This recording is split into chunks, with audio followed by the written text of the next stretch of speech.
Assalamu alaikum wa rahmatullahi wa barakatuhu, and welcome back to Politics and Debate. Today, inshallah, we're going to be discussing a few things, mainly to do with the topics of war crimes, hostages, and prisoners of war. Now, in the recent years, with the rise of the terrorist organisation ISIS, unfortunately, there have been individuals from the countries of the UK, America, Canada, and from European countries as well that have been taken hostage. And we are all familiar with those awful videos in which these ISIS members have threatened the governments and said, if you don't pay us a ransom, then this person is going to be executed.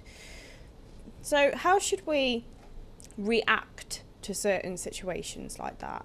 And how did the way that these terrorist organisations contradict how the Prophet sallallahu alaihi wasallam and the Ahl al-Bayt alayhim as-salam treated prisoners of war? We'll be discussing this and more, inshallah, with my esteemed guest, Dr. Zahra. Assalamu alaikum. Assalamu alaikum. So the first thing I'd like to ask, Doctor, is when it comes to a terrorist organisation like ISIS, for example, maybe they have a citizen from the UK, from the United States, Canada, wherever, and they're saying, if you don't pay us a ransom, they're saying to the government, if you don't pay a ransom, then we're going to execute this individual. Should governments be paying ransoms to terrorist organisations to save a life of a citizen?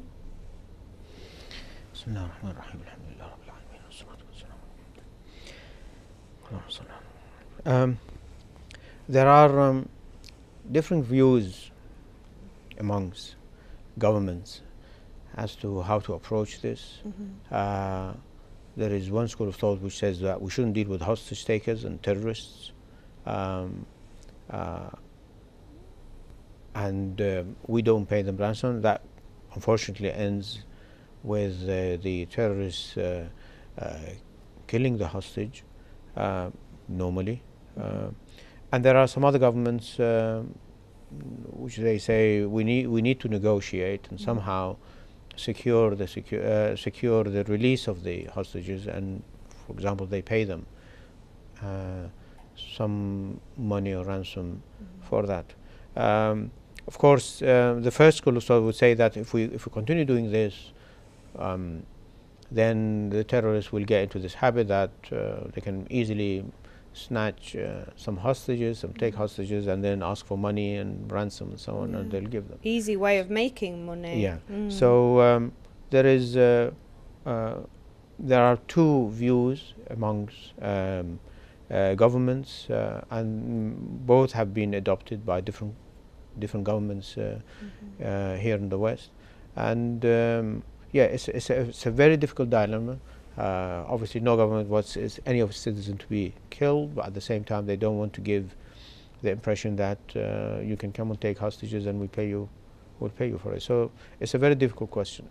And as I said, both different governments approach this in different ways. Yes, absolutely. On the one hand, you definitely don't want to be giving money to these organisations because ultimately you will use that money to commit atrocities. And obviously no government wants that. But at the same time, on a personal level, the life of a human being is at stake. And it's not just that human being at the end of the day. That human being has friends, family, spouse, children. So it's a really delicate and sensitive situation. It's very painful, I'm sure, for the family. But yes. But when we look at these terrorist organisations and how they treat their prisoners of war, how they treat their hostages, it's really appalling, the conditions that they put them in. They don't give them food, they don't give them water, they put them in these tiny cages that you wouldn't even put an animal in. And surely this contradicts how the Prophet Muhammad sallallahu alaihi wasallam and the Holy Ahl al-Bayt alayhim as-salam, how they treated prisoners of war. Well, I mean, there's no comparison between the two. I mean, we have terrorist organizations. They couldn't be more distant from the teachings of the Prophet sallallahu alaihi wasallam. And in the case of the Prophet and Imam Ali alayhi salam, they are the only two individuals from the Ma'sumin, from the infallibles, who governed, if you like. The Prophet governed for about, as a head of state, if you like, for about 10 years. For about 10 years, Imam Ali for about 4.5 years. And in the case of the Prophet, when people used to come, they used to send a delegation, as a result of the battle, whatever battle which took place, there are prisoners, can you please release him? So just at the request of that delegation that came from certain tribe, asking the Prophet to release their people, the Prophet would release them. This was, as I said, it's a policy of winning their heart and mind. Even though they had come to kill the Prophet. Okay, and there have been a number of occasions like this.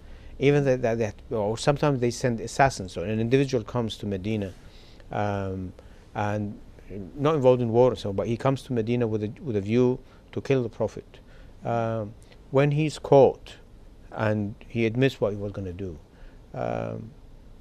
whether through the intermediary of delegations, the office of his delegation coming to the tribe and asking for forgiveness, or through a discussion, a dialogue between the Prophet and that would-be assassin, the Prophet releases them.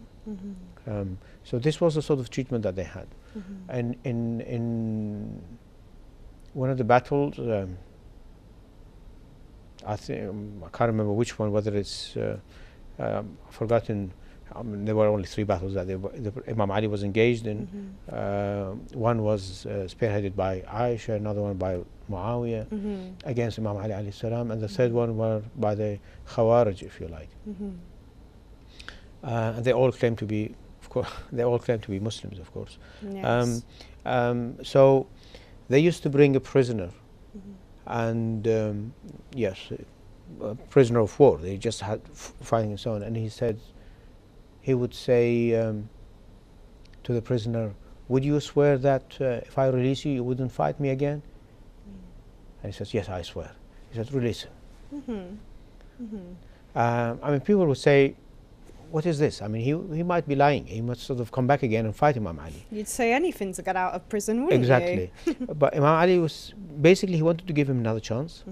There is a 50-50 chance that he was right. He was not lying and he was saying the truth. So at least basically Imam Ali was trying to, through these tactics, if you like, try to win their heart and mind. Even there is potentially he could be lying and he could come back.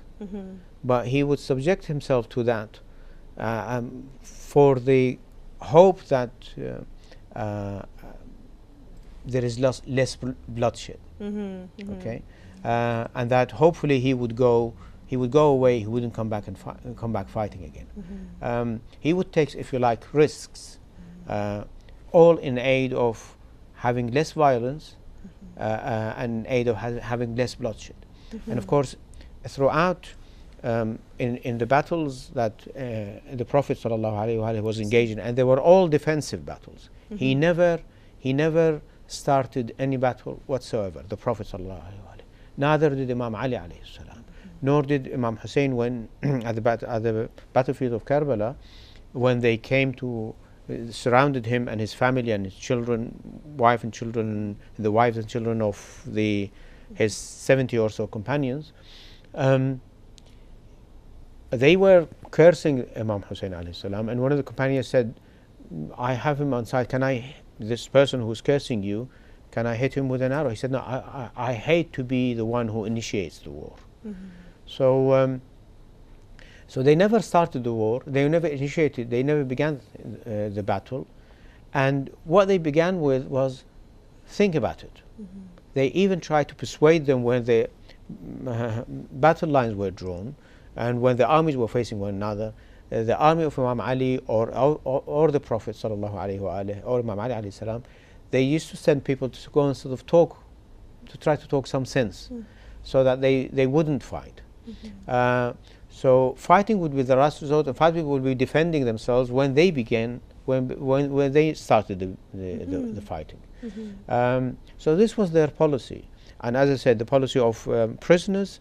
Imam Ali would even on the battlefield, if somebody comes and says, "I swear that," make him swear that you wouldn't, by Allah, that you wouldn't fight me back, they would let him go. And we have something which we can be reflected upon. Is there is an ayah in the Quran, Surah Al-Insan, where it says that, which was revealed about the Imam Ali, Fatima Zahra, and Hassan and Hussein alayhim salam ajma'in. That يطعمون الطعام على حبه مسكينا ويتيما وأسيرا. That they, it's got a story that they had fasted for 3 days as a part of a vow for the cure of Imam Hassan and Hussein. When Imam Hassan and Hussein were cured, they fasted for 3 days. Imam Ali and Fatima Zahra alayhi salam, and of course the servant Fidda, who was with them as well. And on the first night, when they wanted to break their fast, of course all they had was bread and water. And someone knocked on the door and said, "A miskeen, a poor man, he needs some food. Can you give some food?" So Imam Ali gave his portion. Fatima Zahra gave her portion. Fidda gave her portion. Even Imam Hassan and Hussein gave their portion. So they broke their fast with water. They had nothing to eat. So they gave all the meal to the poor man. On the second night, so they spent the first night having nothing to eat. They fasted for the second day because it was a vow, it was obligatory for them to fast. So on the second night, when they came to break their fast, someone knocks on the door. It's an orphan. They need food. So again, they did the same thing as last night. Imam Ali gave his, Fatima Zahra gave hers, Fidda gave hers, Hassan and Hussein gave theirs. They fasted. They broke their fast with water. The point is, on the third night, a captive, it says asir, that means a captive, prisoner of war. He came and knocked on the door and asked for food, and they gave him the food. So this prisoner of, so-called prisoner of war, was free to roam in the city, in the city of Medina, just like anyone else. So it gives you an insight how prisoners were treated. They weren't put in prison or something, but he was free to that. He came and asked him. Probably wasn't lucky enough to get food elsewhere, but I think he was very fortunate to come and get food from the house of Ali and Fatima alayhim salam. This is the sort of thing, the sort of treatment that we see of prisoners of war, if you like, which we can see from history of Ahlul Bayt alayhim salam. Such an insightful discussion. Thank you so much, Dr. Zahra, as always. My dear brothers and sisters, please do stay tuned for Home and Living, where Sister Fatima is going to be discussing how to use social media, inshallah.